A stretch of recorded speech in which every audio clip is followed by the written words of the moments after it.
दोस्तों, यूक्रेन और रूस के युद्ध के बाद से ही पूरी दुनिया के देश अपनी सुरक्षा को लेकर गंभीर हो गए हैं। भारत से लेकर अमेरिका, सभी देश खुद की सुरक्षा को लेकर कदम उठा रहे हैं। वहीं जापान ने भी अपने आप को सुरक्षित करने की रणनीति बनानी शुरू कर दी है। वो अब चीन की कारगुजारियों के बीच और ज्यादा अलर्ट हो गया है। उसने रक्षात्मक नीति छोड़कर आक्रामक रुख अपनाने की राह पकड़ ली है, क्योंकि उसे रूस और खास तौर पर चीन से हमले का खतरा मंडरा रहा है। यही कारण है कि तेज रक्षा तैयारियों के बीच जापान ने अपना रक्षा बजट बढ़ा लिया है।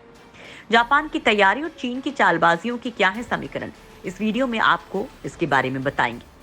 इसके लिए आपको ये वीडियो आखिर तक देखना होगा। दोस्तों, रूस और यूक्रेन के बीच जारी युद्ध खत्म होने का नाम नहीं ले रहा है। इस बीच चीन की बढ़ती ताकत भी भविष्य में खतरे का कारण बन सकती है। इसलिए अब वो देश भी प्लानिंग पर काम करने लगे हैं, जो हथियारों से ज्यादा सरोकार नहीं रखते थे। जापान ने भी कुछ ऐसा ही किया है। जापान ने चीन के खिलाफ युद्ध तैयार करने का प्लान बनाया है। उसके इस प्लान में 12 देश भी उसका साथ दे सकते हैं। दरअसल चीन के निशाने पर ईस्ट चाइना सी पर मौजूद जापानी द्वीप भी है। जापान के हिस्से वाले समुद्र पर भी चीन अपना हक जताता है।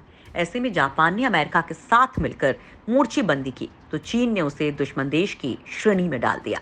इस पर अब जापान ने अपना डिफेंस एक्शन प्लान तैयार किया है। दरअसल दोस्तों, चीन विरोधी भावनाओं और सुरक्षा खतरों के बीच भू राजनीतिक तनाव से जापान के बीच के साथ संबंध बिगड़ रहे हैं। जापान में लोग पहले से ही चीन द्वारा सेनकाकू द्वीप समूह पर दावा करने पर अपनी नाराजगी जाहिर की थी। यूक्रेन के आक्रमण के बाद चीन और रूस के बीच संबंध मजबूत होने के बाद जापान की चिंताएं और बढ़ गई हैं। यूक्रेन पर रूस के हमले के बाद जापान को भी व्लादिमीर पुतिन के कहर का डर सताने लगा है। जापान और रूस के बीच द्वीपों को लेकर सीमा विवाद भी चल रहा है और अक्सर तनातनी की खबरें भी आती रहती हैं। पूर्वी एशिया में अमेरिका का घनिष्ठ सहयोगी देश जापान अब गुपचुप तरीके से अपने दोस्तों के साथ सुरक्षा संबंधों को मजबूत करने में जुट गया है। जापान ने 6 मई को ब्रिटेन के साथ अचानक से रक्षा समझौते का ऐलान किया। इससे पहले उसने इसी तरह का रक्षा समझौता जनवरी महीने में ऑस्ट्रेलिया के साथ किया था। इस तरह से जापान अपनी रक्षा के लिए पूर्वी एशिया में अपना नाटो बनाने में जुट गया है। यूक्रेन पर रूस के हमले के बाद से ही जापान पूरी तरह से अलर्ट हो गया है। जापान ने दूसरे विश्व युद्ध के बाद अपनाई गई अपनी रक्षात्मक रणनीति को छोड़ते हुए अब पहले हमला करने की ताकत जुटाना शुरू कर दिया है।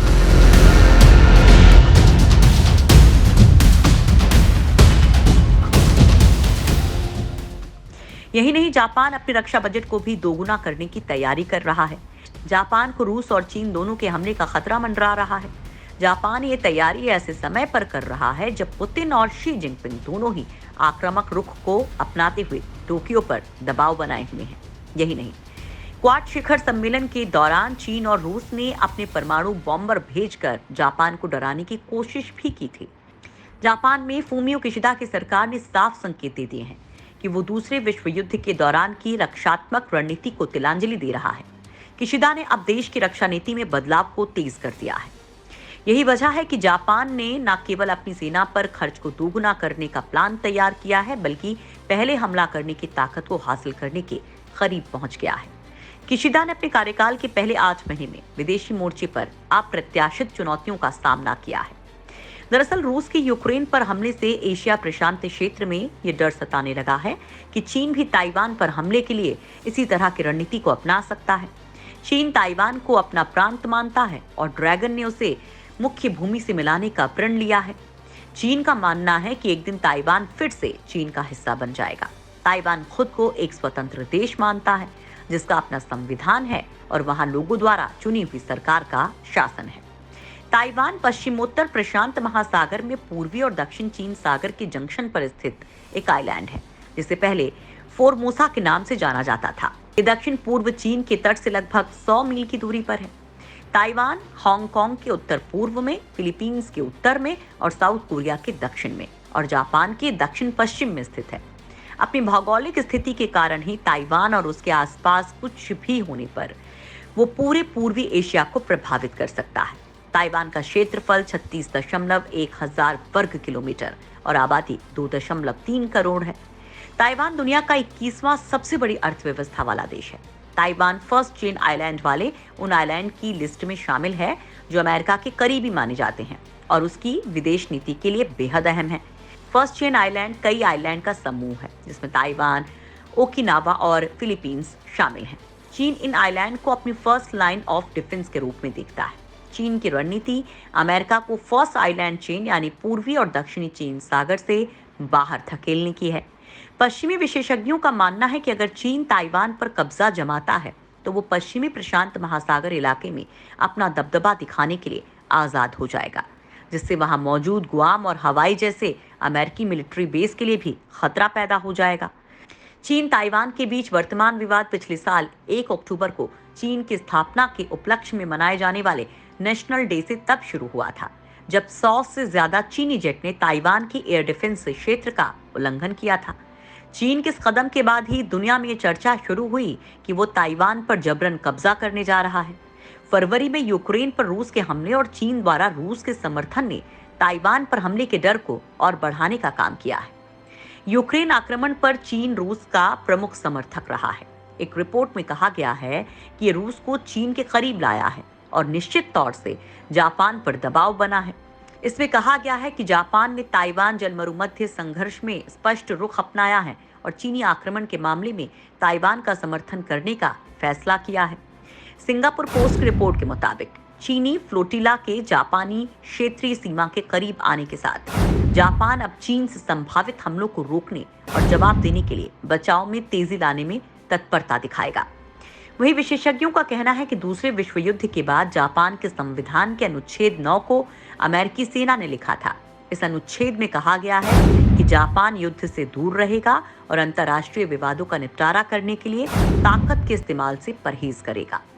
जापान पर हमले हुए बिना ही दुश्मन के ठिकानों पर हमला करने की ताकत हासिल करने का प्रयास संविधान का पूरी तरह से उल्लंघन होगा। दूसरे विश्व युद्ध में भारी तबाही के बाद जब अमेरिका ने यहां अपना कब्जा खत्म किया तो फिर हालात सामान्य होने की उम्मीद जगी थी। हालांकि ताइवान से लगते पूर्वी चीन सागर के पास मौजूद द्वीपों के समूह के कारण चीन की सेना ये डर जगाती है कि ये इलाका एक बार फिर से युद्ध में घिर सकता है। वहीं जापान की तुलना में 5 गुना ज्यादा पैसा रक्षा पर खर्च करने वाला चीन कह रहा है कि उसका इरादा इलाके में शांति रखने का है। वहीं ओकिनावा के गवर्नर डेनी तमाकी का कहना है कि हम राष्ट्रीय सांसदों के बयानों से चिंतित हैं कि ताइवान पर आकस्मिक घटना जापान के लिए आकस्मिक घटना होगी और ओकिनावा एक सशस्त्र संघर्ष में शामिल होगा। दोस्तों, यूक्रेन पर हमले के पहले ही जापान की सत्तारूढ़ पार्टी एलजेपी ने एक ज्यादा मजबूत रक्षा नीति पर फोकस शुरू कर दिया था। एलजेपी ने अगले 5 साल के लिए रक्षा पर खर्च को जीडीपी का 1 से 2% करने का प्रस्ताव दिया था। जापान दुनिया की तीसरी बड़ी अर्थव्यवस्था है।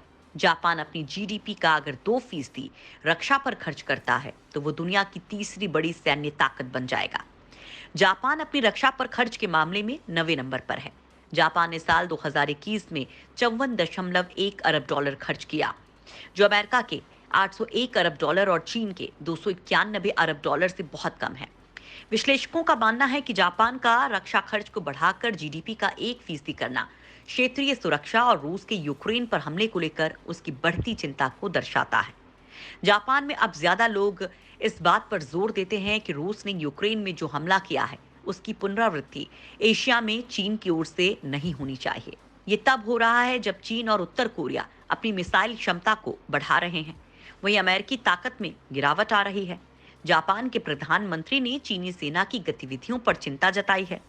चीन ने जापान की सेनकाकू द्वीप समूह के पास अपनी गतिविधि को बहुत बढ़ा दिया है। इसके साथ ही चीन ने सोलोमन द्वीप समूह को लुभाया है और निवेश और टूरिस्ट विजिट के आश्वासन के जरिए उससे ताइवान की अपनी मान्यता को खत्म करने के लिए मजबूर किया। सिंगापुर पोस्ट ने बताया कि इसने चीन को देश की पूर्वी सीमा से लगभग 2000 किलोमीटर दूर एक सैन्य अड्डा बनाने की अनुमति दी है। रिपोर्ट में आगे कहा गया है कि चीन पापुआ न्यू गिनी, वानुअतु और किरिबाती जैसे अन्य द्वीप राष्ट्रों को लुभाने के लिए इसी तरह की रणनीति का इस्तेमाल कर सकता है। इसके अलावा चीन ताइवान के सहयोगी मार्शल द्वीप नाउरू और तुवालू को भी अपने पक्ष में करने के लिए काम कर रहा है। चीन की इस रणनीति ने अमेरिका और ऑस्ट्रेलिया को भी परेशान कर दिया है।